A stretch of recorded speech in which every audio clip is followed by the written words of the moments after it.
motivated to share whatever information you have. 2, I want to ask you, know that you are students. Get very close to your teachers. Cooperate with them. When you have anything, or suspect anything that's not normal, report to them. Well, even if it means going out of class, go and report.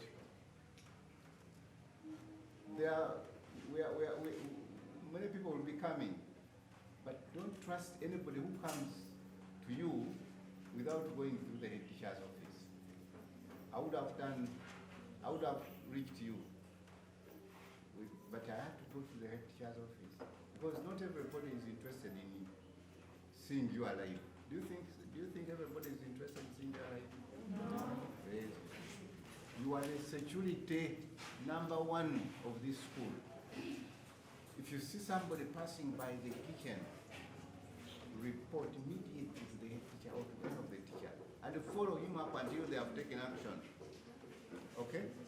Otherwise, government, the school, the church, we are going to work together to ensure that you are very comfortable stay in this school until the term comes to an end.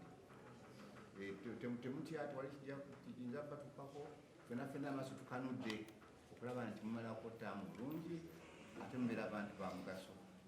Nze mamba tunulira all of you, ntunulira abakulembeze ba Uganda.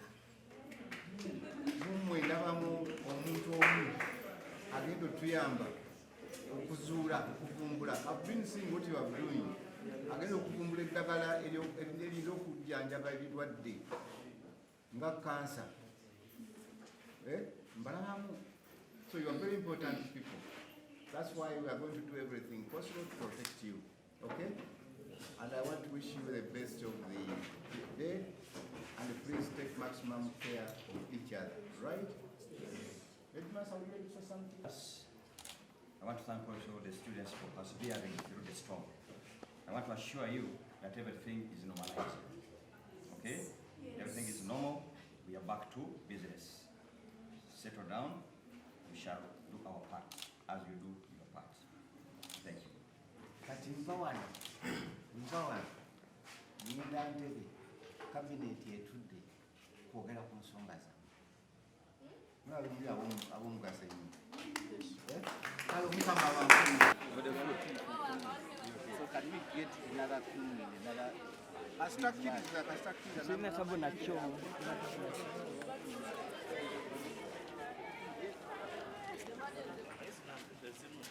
Sina business na malwale.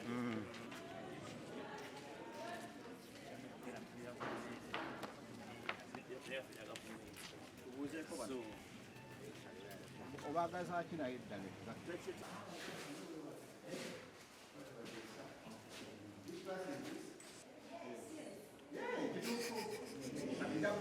Erinnya yange nze Lutalo Latifa. Ngera embeera nze ndaba teyali mbi nnyo.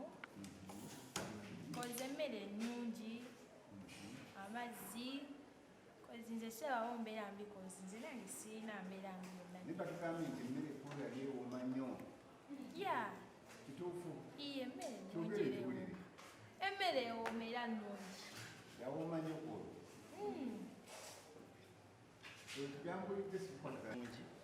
Ngeri ennaku endala zonna twali emmere nga tetusuubirawo buzibu kubanga ye kituufu yo yali mpoomu nga ne supu mungi ng'oli wakyogera naye tetwamanya naffe kiki kyaliwo kyajja bwe kityo.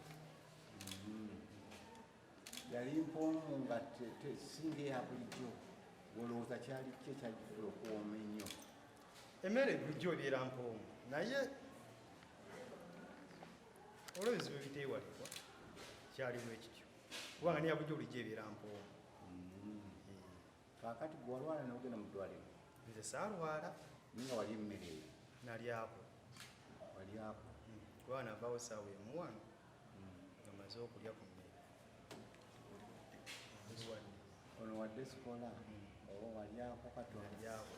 Saalya katono Kale nalyako. omusajja ono ne katukuvu. olunaku olwo kyekituufu kiri nti emmere yo yawooba naye kumala ogirya era abaana bagirya ne bagimalawo yonna kati enkeera awo embuto wezatulumira naye zasinga luma bawala tetwasuubiriza n'ekirala bawala tebagala alya lanki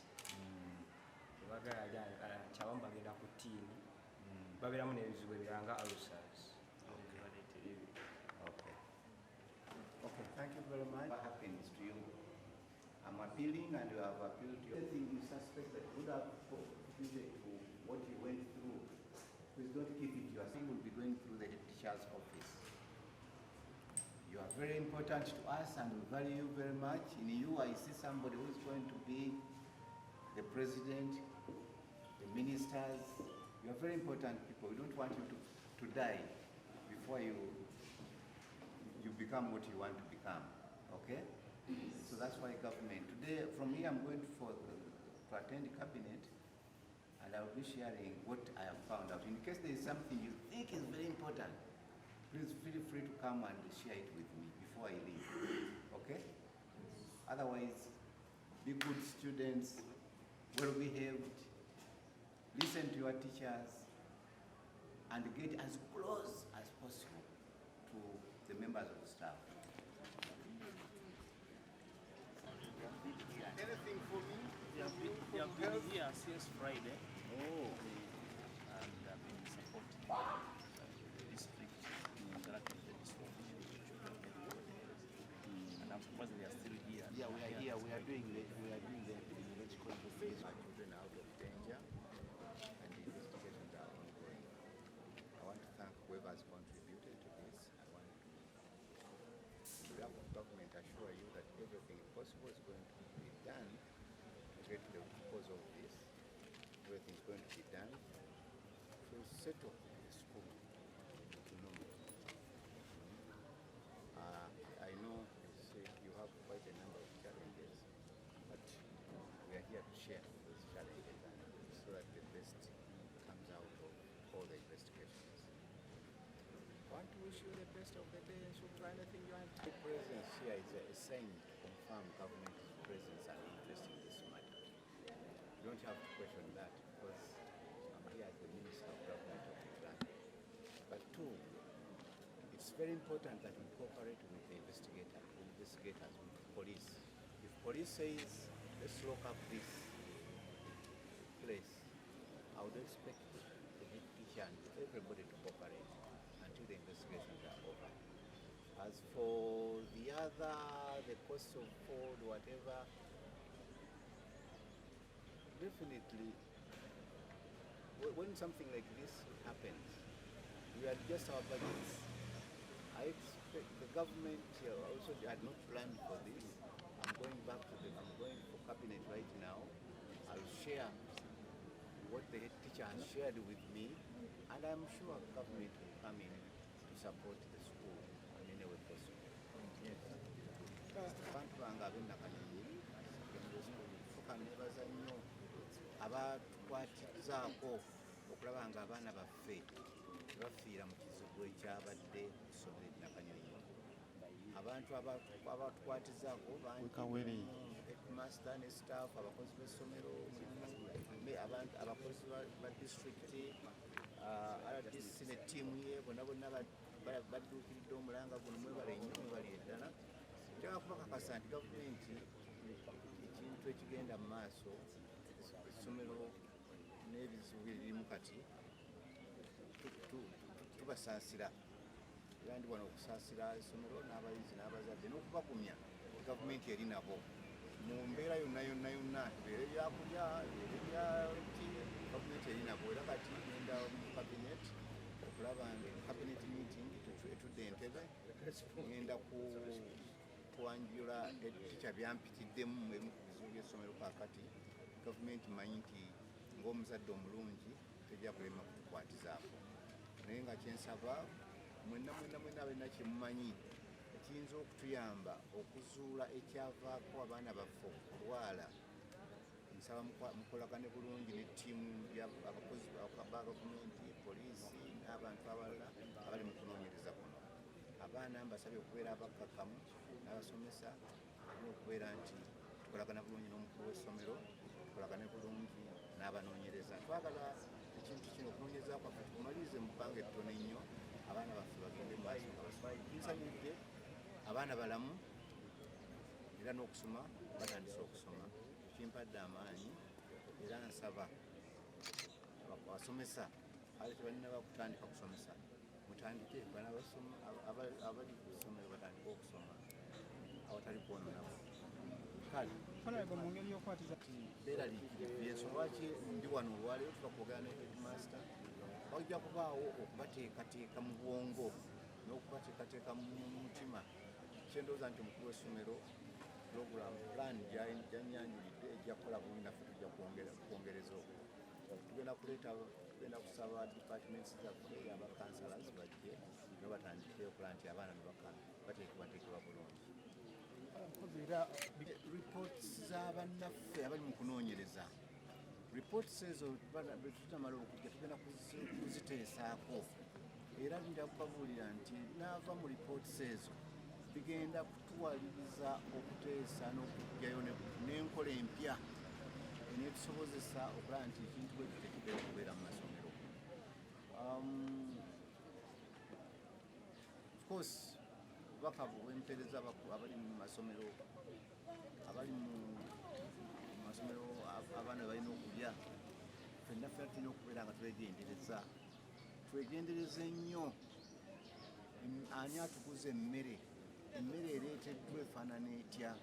Ne ku masomero temukkiriza buli muntu kuguza abaana byakulya. Mubaire nga twegendereza okulaba nti ddala abantu ebyokulya kw'abayizi tukutwala nga kintu kikulu.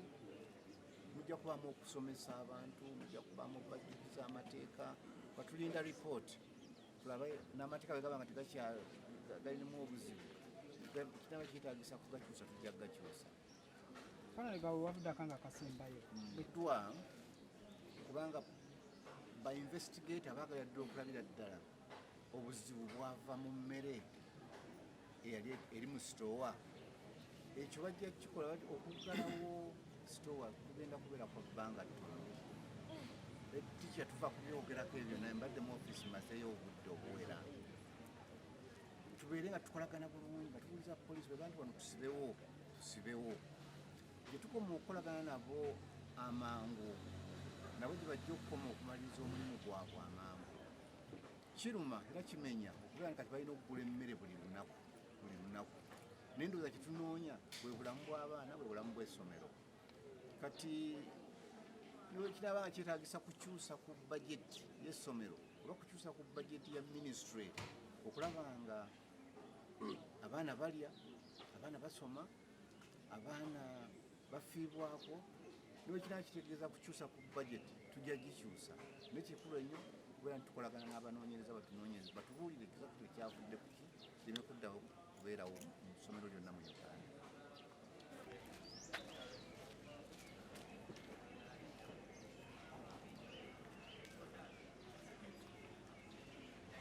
Honorable Muyingo, Minister Kaduchu, Minister Honorable Janet Museveni, Minister of Education, neighbors Honorable Acheng, Minister wa Health, n'abantu bonna mu central government abafuddeyo ennyo ku bulamu bw'abaana bano abawa Nakanyonyi. Batudduukirira naffe batuwa amaanyi wano mu district nga tulina ttiimu eyali ekulembeddwamu DHO waffe Dr. Mulindwa okulaba nga ekola response eri obulamu bw'abaana baffe wano mu Nakanyonyi. Ne poliisi yasobola okumobilizinga ale okukola response eyo mu bwangu ddala. Alabe bwonna mazima ddala singa waliwo obuzibu bwonna oba obwalimu okufa mwandirabye abaana abali mu kwennyikala, abali mu maziga, abali mu kintu ekyala, naye essomero somehow tebadde masitulinga bulungi nga namwe mubalabye, naye nga okubaliza awamu at least obalaba bali receptive eri kyekigenda mu maaso, nga naffe tuteekateekwa okubawa eyo psychosocial support, okubadaabiriza obwongo okulaba nga omuyaga ogwo gubakenderamu mu mitwe gyabwe ne mu bulamu bwabwe. Nebaza abasawo bonna abafudde eri abo abatwalibwa mu private hospitals. Naye ekyo si kyekikulu kuba twali ku kintu kimu kyakuwonya abaana. Ebyazzeeko ebyebisale mu bifo ebyo tujja kubikolako nga kuba amalwaliro ga private gakolera ssente, naye tujja okulaba nga ne ambulances ezo ezasala okutwala abaana mu private hospitals mu kifo ky'amalwaliro gali asatu etwabasaba okutwalamu abaana abo. Tutegeere lwaki basaba okugenda mu malwaliro ga private okusinga amalwaliro asatu twabaga mutwalamu abaana abo. Essaawa zino DHO yategeezezza nti Kyayuvugana Hospital ne Mukono General Hospital abaana bonna abaagenda eyo tebalina bills zonna. Amalwaliro gabakolako bulungi era abaana babakomyawo wano. Bill gye tumanyi tubadde tugezeganyamu ne Ministry ya Education neya Health n'essomero eyawa ne St. Francis kubanga lyo enaggalama twali lya private tulimanyi lwakuba ne government eriyambako mu mirimu gyayo era tuwamu ne school management tujja kulaba engeri biiru eyo gavumenti essomero n'abazadde bwetuyiza okugikwata okugitereeza waleme kubeerawo omuntu yenna getuleka nga akayana engeri eno. Naye nga ffe tubeebaza okubanga bataasa obulamu kuba kye balina okukola bonna gye bali. Twasetinga twali tumanyi tulina enkwagana nayo nago ey'enjawulo mu kujjanjaba abaana, naye agalaga private tebaali tufuja arrangement nago prior, naye ekirungi bakola omulimu gwalina okukola ne bajjanjaba abaana era abaana bawona bulungi yakisinga obukulu. Kubanga waliwo bills zonna wetuli mu gavumenti, essomero weriri n'abazadde webali. Already baŋŋambye eddwaliro lya St. Francis Mukono lyo bamaze dda okulikiryalinga, school management yali kiryalinze ne Vision for Africa bakoze teekateeka. Minisita abadde wano awadde assurance abo bonna abalina bills ze babanja bazireete tuzitunulemu tuzimalirize zigenda kuggwa. Kisinga okwagala kwe kwebaza abo abasawo abajjanjaba abaana. Kitubasaba nti omuntu abaze mu ddwaliro mukole ki omujjanjabe, ebyebisale bijja luvannyuma. Nze Walusimbi Isanvule nga yenze meya w'ekitundu kino oba chairperson wa L53. Ekitundu kino kirimu Nakifuma Naggalama Town Council. Mbeera eriwo tukimanyi bulungi ffenna kati buli muntu ali update nti mu Nakanyonyi Senior Secondary School teri mwana n'omu yafa, naye abaana baali bangi abaafuna obuzibu, abaana abasukka mu 150. Naye mu mbeera eyo tukyayinayo abaana nga basatu abo bo bakyabeetegereza kubanga bayinza okubanga oba oli awo osobola okusanga ng'omwana yabaddemu obulwadde obulala nga ulcers oba biki tasobola kuwona kyekimu. Tukyayinayo basatu naye nabo twabalabyeko ng'embeera yaabwe tetiisa. Twebaza buli muntu alina kye yakola ng'enjega eno egenze mu maaso. Ffenna twali wamu nga mwatulaba, twalina teamwork y'amaanyi nnyo, ba DHO, DEO, baani buli muntu, police, ba RDC, bannabyabufuzi, nga ffenna twogera olulimi lumu okusevinga baana ba Uganda era twakikola ekyo nno tukyebaliza Katonda. Ntwala lumukisa guno okusaba gavumenti bino wammanga nti olwaleero luno n'okutulabye ku Honorable Minister Jesse Muyingo ow'ebyenjigiriza. Ekyamazima atusuubiza ebintu bingi naye nga bazze babyogerako era tugambye agenda mu cabinet egenda kutuula entebe. Naye babenga bye boogera ekyamazima bituukirira. Abaana bano already bali tortured mu bwongo. Efumbiro omwali muva ebyokulya oba store omwavanga ebyokulya olwaleero ne bwoba okutte kino ekyali kisenayo akawunga n'okiraga omwana nti oba kirina kye kyongeddemu psychological omwana ojja kumulaba nga emmere emukola ki emulema okulya. Gavumenti eveeyo eyambe HM1 ku mbeera gy'alimu. Ekyamazima ali stressed, tamanyi kyazzaako ate ye oluusi bw'aba ayogera asobola okulaga wano nti waliwo embeera naye tewali kikituufu kubanga nze ndi ku lukiiko olwa boards of governors. So gavumenti eveeyo eteekere ddala ekintu mu action nti olwaleero abaana bwe tuba twagamba nti bakyuse ku mmiiru bagirabe ng'eva bweru. Bwe guba muceere gube muceere, bagulye nga tugulabako akanyama badde mu mbeera. Naye omwana yakamala okwekanga mu lubuto bwe tumuzza amangu ku kawunga n'ebijanjaalo era tujja kulaba nga tufuna obuzibu obulala obw'abaana okufuna obulwadde nga ulcers. So mu kaseera kano tubaagazisa ekyo. Tulina okufunayo ba counselors abajja okuba kansolinga nga naffe mutadde era already tubaddeko nabo twogerako nabo okulaba nga tubazza emitima gyabwe ate baddemu basome emisomo kigende okwakku. Nze Reverend Moses Kafuluma chaplain w'essomero lino Nakanyonyi SS. Twagala kusooka kwebaza Katonda kubanga abaana baffe bonna balamu bulungi bakomyewo kusomera abalala tebannadda. Tukyalina omulimu munene mu mbeera eno era twagutandikako n'abo ab'ekisulo kubanga balina kye balina muli munda trauma eyo tulwana okugibajjamu. Kati omulimu gwe tuliko gwa kukansolinga baana abo tulabe nga tubajjamu embeera eri era kati kizibu nnyo okugamba nti tubatwala mu class kusoma nga tetunnaba kuba kansolinga. So kye tuliko kati kye tulwanyisa wiiki eno tulabe nga abaana baddayo emitima gyabwe giddamu okubeera nga giri mu nteeko tusobole okulaba nga essomero litambula ligenda bulungi mu maaso. Naye nga twebaza nnyo Katonda kubanga abaana bonna balamu bulungi, tetulinaawo mwana mulwadde yenna, teriyo akyali mu ddwaliro yenna, teriyo ali mu mbeera mbiri yonna, balya bulungi, banywa bulungi, obulamu butambula bulungi. Give counseling to those students because they have that normal way of life.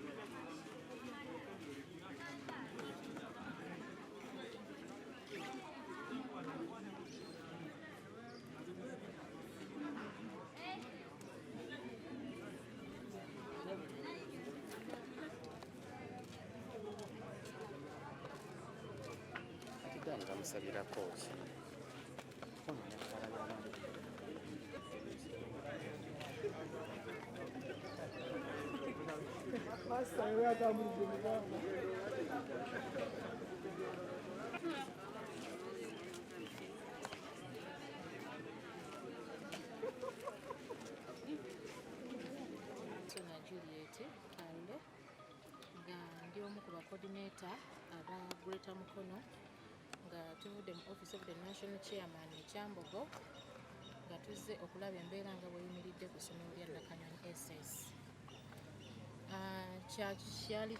Kyakikangabwa nnyo abayizi bano okufuna kye baafuna era tuzze okwogerako nabo mpozi n'okubakumaakuma n'okubabudaabuda mpozi n'okwongera okwetegereza ku mbeera ya security nga bweyimiridde mu kitundu. Mpiseeko ne munnange naye ayogereko. Officer National Chairman okutegeera embeera abaana gye balimu n'essomero embeera gye lirimu kyekituleese wano. Era naffe kitwanyusiza nnyo okuba nti tubasanze mu Burawuni nga muli kugulamu nga munoonya amawulire amatuufu agabadde ku Burawuni. Era kyetutwese kati saawa zino okutegeera essomero embeera gye liyimiriddemu n'abaana embeera gye bayimirira bwe baawa obutwa. Era tusindikiddwa okuva mu ofiisi. Then tulabe n'okuyamba essomero lyetaagisa okuyambibwa kutuuka wekigwera. Bwe mujjidde wano tugenda kuzzaayo lipooti tulabe engeri kubanga tukizudde nti medical bills ziri high. Tugenda kulaba engeri gye tuyinza okukwatirako essomero okulaba nga basetolinga hospital bills ezo. Mpozi ne ku nsonga ey'ebyokulya nayo tugenda kulaba engeri gye tusobola okukikwasaganya okulaba nga tukwasiza wamu na Office of National Chairman n'essomero okulaba nga embeera edda mu nteeko.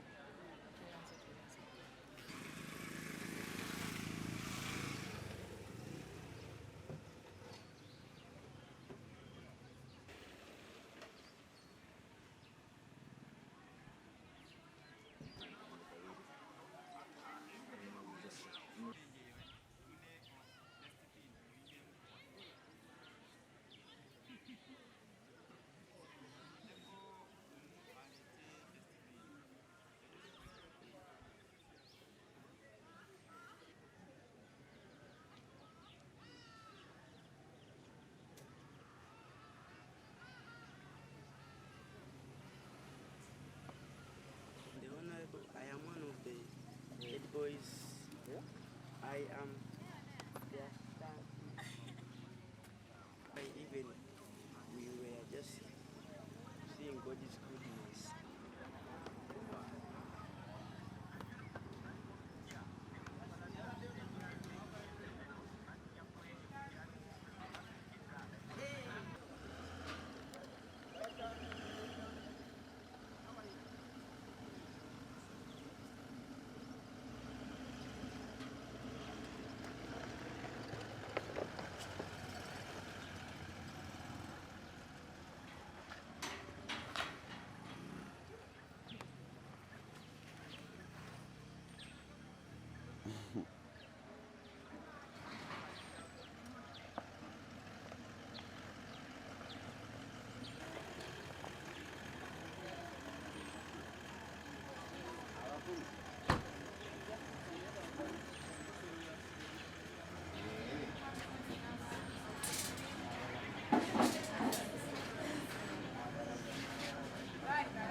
Yeah, from Thursday. What? Hey, oyo obuza bulungi olyokya leero. Good morning. Leero ndi bulungi. Leero ndi bulungi. That's a very good question. Leero olyokya leero. Nemwe obijja.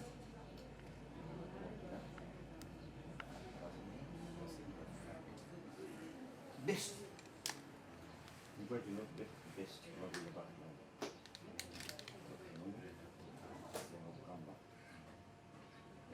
Normal. That's normal. All fully covered. 206.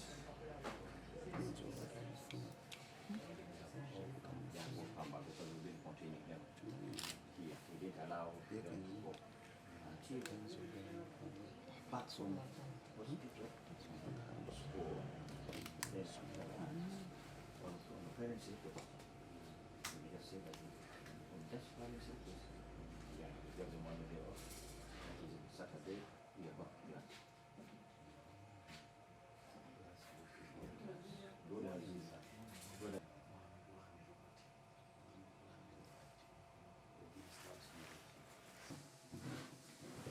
and what helped us most was the intervention of the police. Police responded. Yeah, responded fast. Responded from Nagam. Responded very, very fast at as early as 8 o'clock when the situation. What time do you happen? This situation is complicated.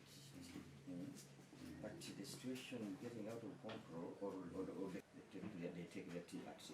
Normal tea. In fact, there was no any change in the routine. So after taking their morning tea, you remember the morning tea, I mean the tea is always warm. So immediately in most cases, the stomach reacts.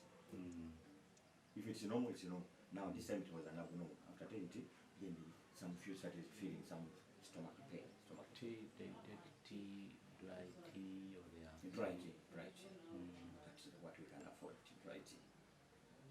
No company. They get their own accompaniments. They get their own accompaniments. So after that, they start feeling some pain. They started developing a running stomach. One by one, the number continued growing, swelling. As usual, we rush them to our facility. The sick bay. To administer our first aid. Our first aid is usually charcoal. Then we give them oral, this thing they call oral hydration, that thing. We were advised to give them milk. But the pain was so sharp. So we bought milk and gave them, and many of them started vomiting, but then losing energy. That was the problem.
Ekisulo ekisulo ky'abawala era akukako wano.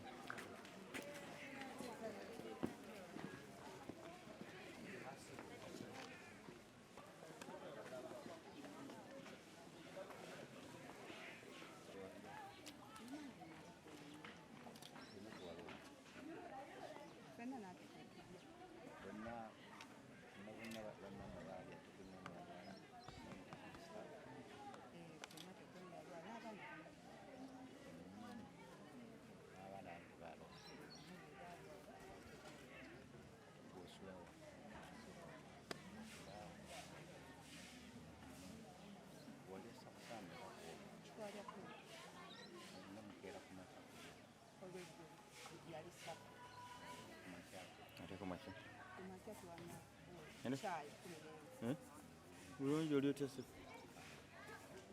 bakulu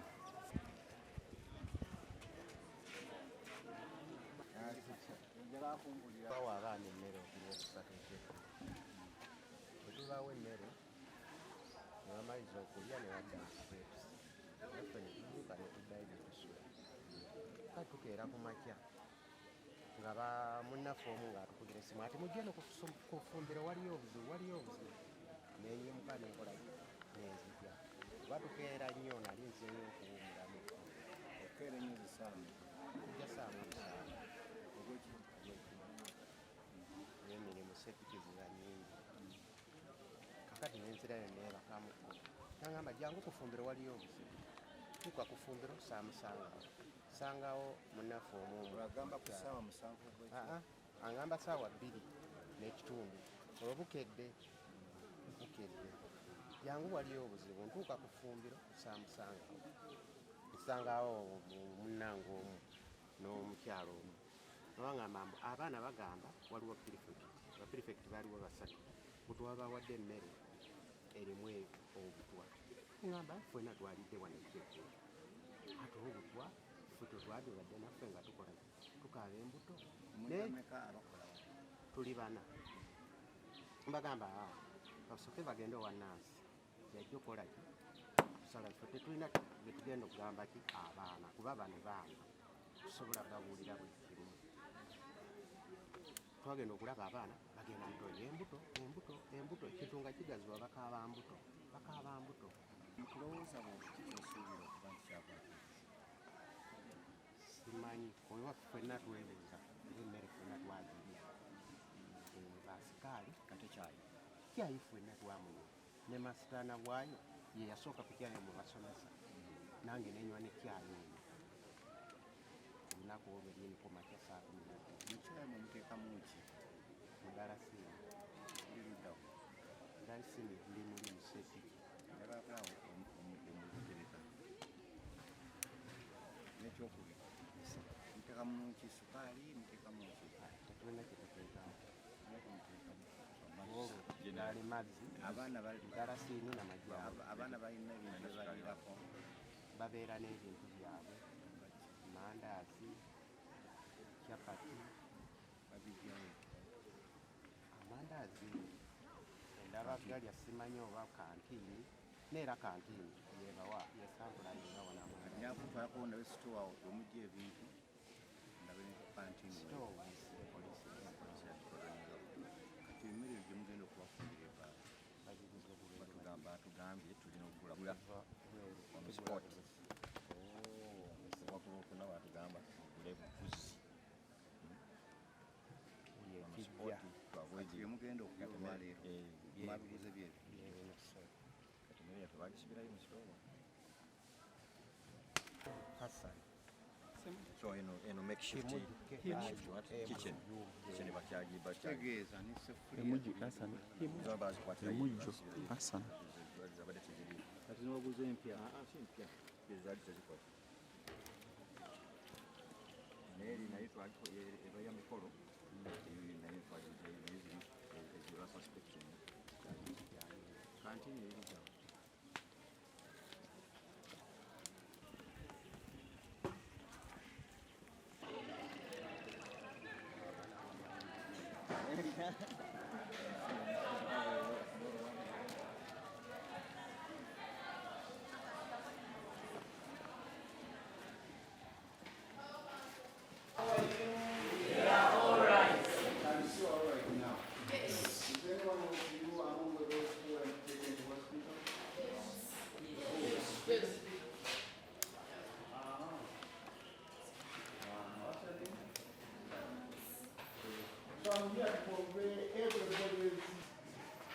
they are feeling the same way you are feeling. We are praying that God blesses you with better health, so that what happened does not happen again.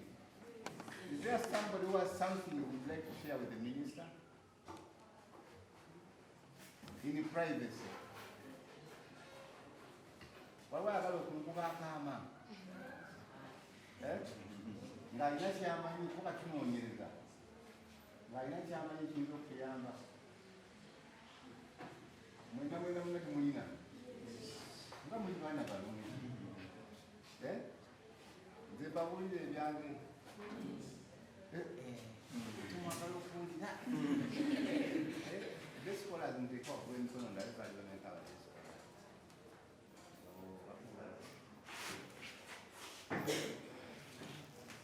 Abagenda mu hospital buli mulamu. Okwala omulala alina abayisangu atambula buti ayali. Nabalebanya nitwafuna mu. Olowooza lwaki bafuna mu? Omanyi. Wali akikolo okumakya. Makya.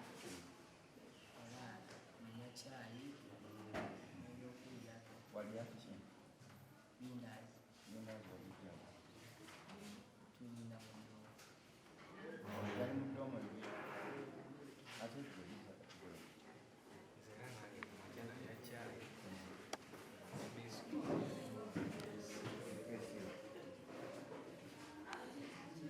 Ate wali aki? Nayabindazi kumakya. Byali mu ddomo. Nalina ebyange mu keesi. Waliwo yali ebintu byakola mu kantiini. Simanyi.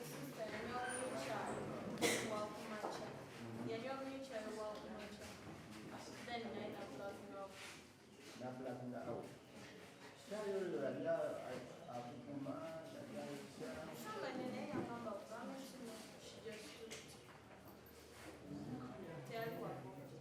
Kyatwala bbanga ki okubalumwa yanywa caayi ekituka byabulakinga awo.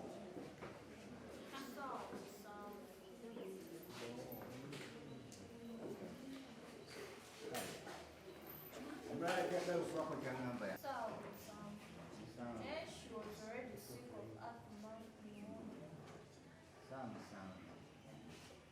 Gwe naawe oliwadde. Naye gwe twafuna buzi. Naye yanywa caayi w'okumakya. Damu statement eno. Sisita wagamba ki? Anywa class.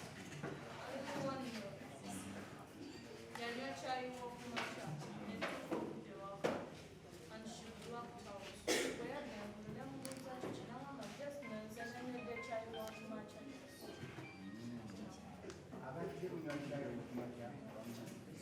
Balabika banywa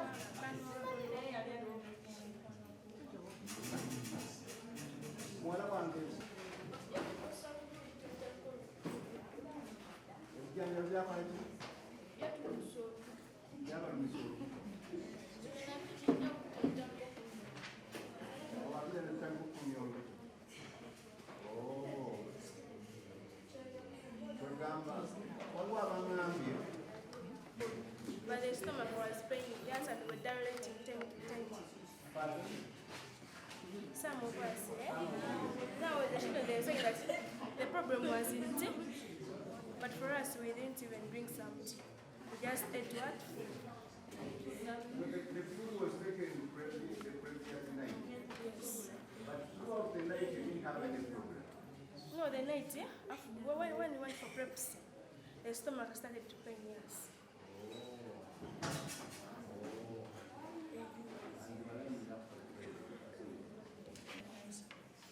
Most likely, the problem. Am I getting you right? Well, there are those day scholars who got a problem after taking early morning tea. So you are pointing at probably the water that was used to prepare supper and tea. How about lunch? Was there those who had problems with lunch? No. What is it?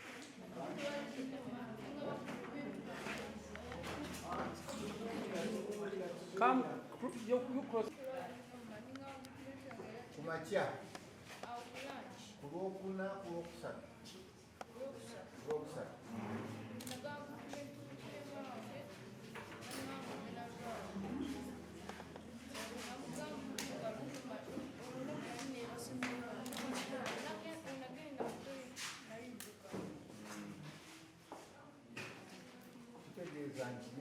Sana obuzibu bwali buzze mu mmere gye mwalimuridde mutegedde bulungi nti ono yatandika misana emukoma waate ku sapa era ne bweyongera walipootinga ewa nansi kwolwo olukulumye naye wagenda mu ddwaliro bakutwala.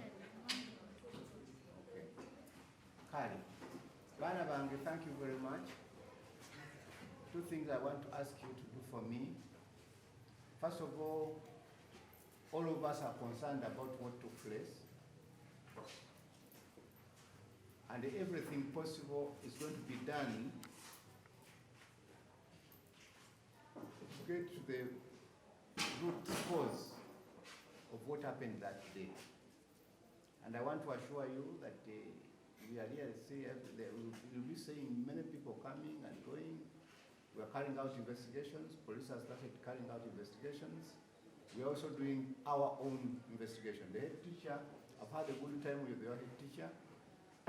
He's also carrying out investigations. So if you have any clue of anything that could have triggered off what happened, please share with your head teacher, share with us.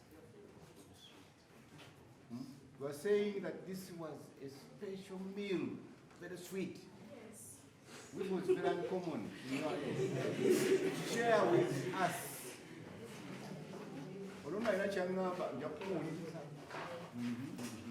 There's nothing that was wrong with the food.